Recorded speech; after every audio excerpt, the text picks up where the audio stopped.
Hey everybody, welcome back. So doing more of a fun video today. Andrew Ballina, who runs a really great channel. He's a huge horror fan. I'm going to put link to his channel in the description below. He listed his 5 favorite horror films in a video and wanted to know everyone else's. And I said, well, you know what? That's actually a good reason to actually do a video on it. Now, as I seem to do with everything, I decided like, well, let me break it up a little bit so I can maybe get some titles in that may not normally get recognized. So I broke it up into originally 2 different categories, then 3, and then finally 4. And then even on top of that, I made it a lot more difficult for myself. I'm not going to put the film of a specific director more than once onto the list. Now, why I made this more difficult, I don't know. I mean, this could have been like a quick 2-minute video, and instead, it's like, of course, I took it to the extreme. So I broke it down to 5 classic horror films, 5 favorite franchise films, 5 favorite non-franchise films. Finally, 5 favorite horror films that have not already been named in any of the other lists, but are actually among my favorite films. Now, not listed on any of these lists, just because it kind of goes sort of above and beyond all. My favorite horror film of all time is Dawn of the Dead. I'm purposely leaving that off because that otherwise, it would be like on every list of mine. And I kind of wanted to get some other films mentioned, which I think is why I turned this into this long rambling thing. So anyway, let's just get started. So my top 5 favorite classic horror films, and I sort of justify that as films that sort of came out, anything before like 1965 or so. So listed in alphabetical order. First up, we have House of Wax, the original with Vincent Price, which I am a huge fan of. He was the first, I'm pretty sure it was the first Vincent Price film I ever saw, and I actually saw it on a re-release in the movie theater when I was very, very young. So, it made an impact on me. No matter how many times I watched the film, I just absolutely adore it. Coming up next is the original King Kong, which I think is literally one of the best films ever made. I mean, I watch it. So when I was a kid, it was when I lived in Connecticut, it was shown every Thanksgiving. They showed King Kong, and I think Son of Kong, and one more. I'm blanking, but it was one more. So King Kong started in the afternoon, and whenever King Kong ended, I always knew it was either time to eat Thanksgiving dinner or getting close to it. To this day, every Thanksgiving, I watch King Kong. Every time I watch it every year, I'm just blown away by the film on so many levels. Coming up next is Psycho, Alfred Hitchcock's classic film, which to me sort of really redefined the horror genre in many ways. It sort of mixed the original classic gothic settings of horror films into sort of more contemporary modern settings. It's sort of also considered sort of the first slasher film, even though slasher films really didn't take off until the 70s. It was the one that kind of in many ways sort of started it. It's just one, again, every time I watch it, I'm just like so blown away by it. Coming up next, which could be arguably, maybe it's not full-on horror, and that is the classic Them with the giant ants. It's one of those mix, it's almost like King Kong is sort of a mix between horror and action. Them is, it's a mix between horror and science fiction. Now, it can be argued it's more science fiction, but to me, when I first saw Them, especially as a kid, I think it was like on TV, or maybe, no, I think I rented it actually from the video store. Actually, I thought the giant ants, even though they're just big, giant mechanical ants, which honestly are still impressive effects, scared me when I was a kid. Like, that really freaked me out. It's just so well done, and those mechanical effects I think still hold up today. And then finally, the Wolfman, the original Universal Wolfman, which to me is my favorite of those classic Universal monster films. And I think because it's a lot deeper than some of the other ones, and I'm not putting down the other ones by any means, but it's like, I think because it's a tragedy in many ways. It has a perfect mix of, you feel so much sympathy for the character when he's human, and yet you really hate the monster, that he turns into.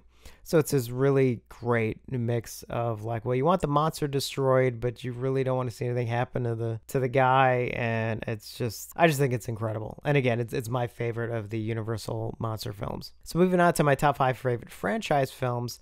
This was actually kind of hard because I realized sort of a lot of my films, they do fall into some sort of franchise one way or another. And even then it was like, I really want to include this, but it's like, again, I was trying to keep these limited to 5. So right out of the gates, again, these are listed in alphabetical order. Friday the 13th, The Final Chapter. Now, the reason why I went with this one over the first film, even though I pretty much love actually all of the Friday the 13th films, but to me, The Final Chapter is sort of the epitome of I love about Jason as the character, the unstoppable force. And that was still when Jason was really scary.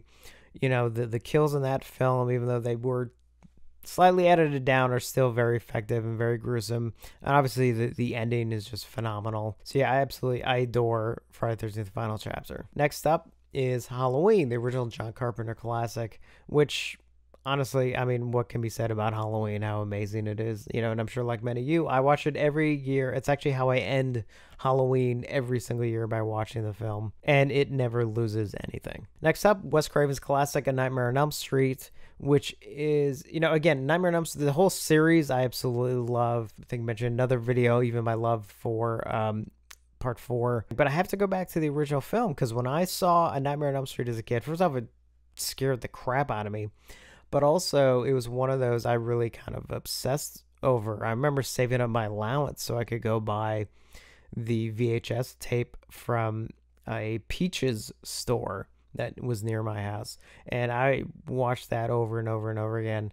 And luckily, I still have it. Actually, I have it on display on my Nightmare on Elm Street shelf. Next up is Don Coscarelli's Phantasm, another one that I saw, actually saw for the first time on TV when I was a kid, and I absolutely fell in love with just how there was just so much going on with it, as far as mixing in supernatural elements, and how it was kind of out there, but at the same time, the fact I think that the main character was a kid and everything, and close enough to my own age when I first saw it, I think made it much more relatable on some level. And again, Phantasm, another one, I love all the sequels as well, but I mean, there's nothing like that first film. And finally, the original Texas Chainsaw Massacre. Again, I love all the sequels, most of the sequels, but that first film is arguably one of the best horror films ever made. I mean, it's so incredible. I cannot tell you how many times I've watched the Texas Chainsaw Massacre in my life. It's one, especially as I got older and I started to really get the dark humor of it as well. But that raw grittiness of it, I mean, it's like, it's kind of one of those where really no other film has kind of come close.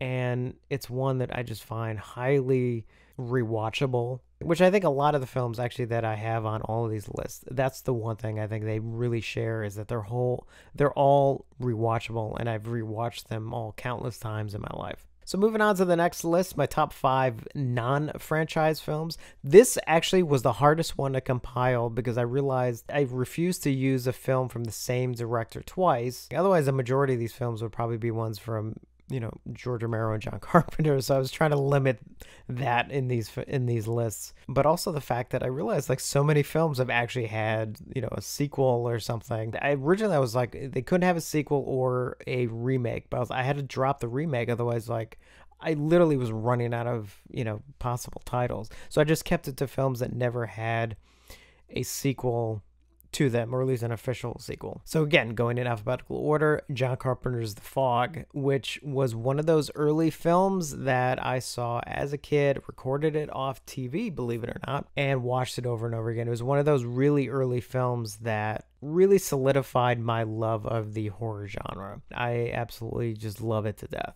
The atmosphere of it, the sort of, I love that it starts, with the telling of a ghost story, and then we're about to see a ghost story. I don't know. It's just, the whole thing is just, at the time, people may have been a little disappointed because it wasn't anything like Halloween, but luckily today, without that direct comparison, I just think it's phenomenal. Coming up next is George Romero's classic Martin, his take on sort of a modern vampire-esque story, and it is so incredible. In fact, just having watched it again recently. It's just, I can understand why it was Romero's personal favorite of all the films that he made. It's one, even as a kid, I remember when I first rented it on VHS and watched it, I mean, it really, like, it got to me a lot. I mean, it was one of those where I think I dubbed it at the time, so I was able to like watch it over and over again, and just it's just amazing. You know, it's the kind of thing too where you realize that, especially at the time, you know, Romero shot that on like 60 millimeter, that a really super low budget, and yet didn't stop him. Still made an absolutely amazing film. Next up, which is one that I kind of like debated whether I was gonna actually include it on this list, but actually it fits in quite perfectly, and that's Clive Barker's Nightbreed. I saw Nightbreed opening weekend when it came out, and you know there were like 5 people in the theater. You know, it was one of those films that unfortunately just really didn't do well, and you know developed a following as the years went on. But I remember seeing it, was completely blown away by it. It was marketed poorly, like they just did not know how to market the film. It was a film that I watched over and over and over again when it came out on video, and have since, and obviously since we've gotten like, you know, director's cut and all that kind of stuff. And the nice thing about Nightbreed is I think there's sort of an underlying theme that you can read into it any way you want, but one thing I always kind of took away from it was, as horror fans, you know, we're a little bit sort of outcasts a bit. And I think that's sort of one of those where I think a lot of us can sort of relate to you know, the creatures of Midian in a way. Next up is Dario Argento's Suspiria. Suspiria had a huge impact on me, much like Lucio Fulci's Zombie. It was an early Italian horror film that I saw that really introduced me to Italian cinema in general, but specifically Italian horror, which is one of my favorite things. And Suspiria, of course, is just like unlike any other film. It's a whole almost dreamlike quality and sort of really over-the-top intense violence, and this whole, obviously the use of lighting and everything, but just the fact that for me personally, it was not only a film I absolutely loved, but also a film just like Zombie that introduced me to a whole new area of movies that you know, I mean, super thankful for, because Italian horror are definitely among my favorites. And then finally, David Cronenberg's Videodrome. I keep going back and forth on which David Cronenberg film is my favorite. Probably boils down to Videodrome, Scanners, and The Fly. I often say, like, well, my favorite one is usually the one I watched last. I'm sort of coming around to just accepting the fact that I think Videodrome is actually my favorite one, and it's a film I absolutely adore because I've watched it countless times, and I think it's one that was really ahead of its time, the way it talked about video, not just video cassette, because obviously that sort of dated itself a little bit, but just, you know, video, incorporating access to content that we may not even be fully aware whether or not we can comprehend. I don't know, there's a lot that you can read into it or just enjoy it for what it is. Again, I just find it highly rewatchable. But finally, we get to my top 5 favorite horror films that do not fit into any of the other categories. Now, obviously, with some of these, you know, technically my top 5 wouldn't be these, but these are ones that are outside of the other lists. This is also mainly because I couldn't settle on a top 5, so that's why I sort of went off on this weird tangent. But so without further ado, my top 5 favorite horror films that do not fit into any of the other categories that I pigeonholed myself into in alphabetical order. First one is Creepshow. And obviously Creepshow, as I've mentioned before, is definitely one of my favorite horror films because it, like The Fog, it was one of those early ones that really solidified my love of horror and the genre. It introduced me to George Romero, much like how The Fog introduced me to John Carpenter. So Creepshow, I mean, obviously I love it to death. I think I've talked about it many times. I think my review for the Blu-ray was enough gushing over that. So without a doubt, Creepshow is definitely one of my top 5 favorite horror films. Coming up next is William Friedkin's The Exorcist. Now, The Exorcist is kind of an easy pick, and sometimes I think it sort of gets, you know, sometimes because it's often considered the scariest film of all time, sometimes people kind of get a little tired of hearing about it. And there are times where I even fall into the same trap where I'm just like, you know, when you hear of non-horror people talk about The Exorcist or even sometimes The Shining, you know, sometimes it's like, can you guys mention any other horror films like ever? But then you sit down and you watch The Exorcist and it's like, oh man. And actually for a while when I was younger, The Exorcist actually was my favorite horror film before I finally change it to Dawn of the Dead. It's not only because I do find it extremely scary no matter how many times I see it. I think the reason why it's so effective, outside of, I mean, I am Catholic, so that actually falls into it, but also it's the corruption of innocence. It has the supernatural elements. It has the dramatic elements to it. You know, there's so much there to kind of unravel and unpack. And it's just, I mean, it's such a well-made film. So I definitely can't take anything away from it. I mean, it's just phenomenal. Coming up next is my favorite vampire film, which I mentioned during my like flashback weekend video, and that is Fright Night. I absolutely love Fright Night. I remember actually seeing the commercial on TV and kind of getting creeped out just from the commercial. And then when it came out on video, I remember I rented it like right away. Absolutely fell in love with it. Again, I think even though they were high school and I was not in high school yet, but the fact that, you know, your main characters are quote unquote kids made it more relatable. The fact that no one even believed them or anything. I just think it's such a great horror film because it's, you know, it's scary, it's funny, the characters are so well done. I mean, obviously my photo op from this past week, a little hidden behind my chair here. As you can tell, I keep it, one of the photo ops, obviously I got a couple, me with the main cast behind me. My love of Fright Night is just boundless. That definitely is, without a doubt, one of my top 5 favorite horror films. Coming up next, which falls into the t-shirt I'm wearing at the moment, and that is Halloween 3 Season of the Witch. Now, this is obviously maybe an oddball choice, and again, mainly because of the way I sort of divided up my my listings here. First off, I saw Halloween 3 when I was a kid. Somehow I convinced my dad to take me to see it in the theater. Because I was so young, you know, I didn't have this whole thing where I was like thinking about Michael Myers or like, I don't even think I even thought about the 3 in the title that much. You know, I took it as it was, just its own sort of horror story. And I absolutely loved it. I never understood until I got older where I kind of said like, okay, I can understand it's called Halloween 3 and people were not happy that it had nothing to do with Michael Myers. But like, I never took away my love of the film itself.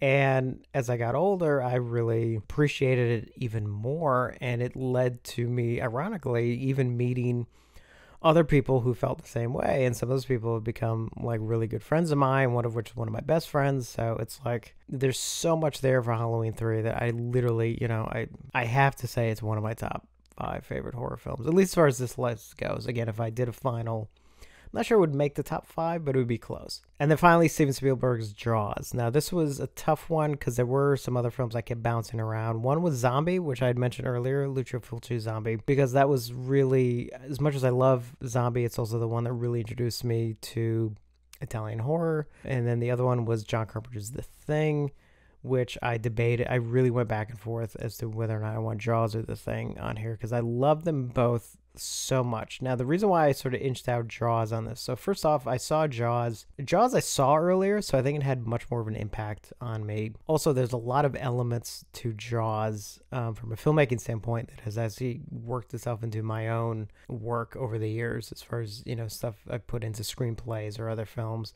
And because of that, I sort of did decide like I'm going to put Jaws on here. But, you know, for those of you wondering, it was kind of a tie between Jaws and The Thing, but I do have to give Jaws sort of the edge in that realm. For me, like Jaws and like Raiders of the Lost Ark are my 2 favorite like Steven Spielberg films, but Jaws, there's something, probably because of the way it was made and some of the stress and the constraints and the problems they had making the movie, that I don't know, it just somehow I think it makes it that much more special to me.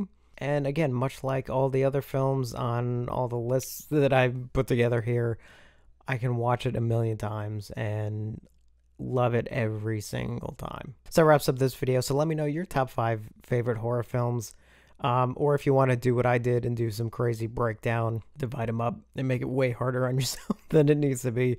Either way, let me know, because, you know, I always love hearing what other people's favorite horror films are. So thank you for watching, and I will see you on the next one.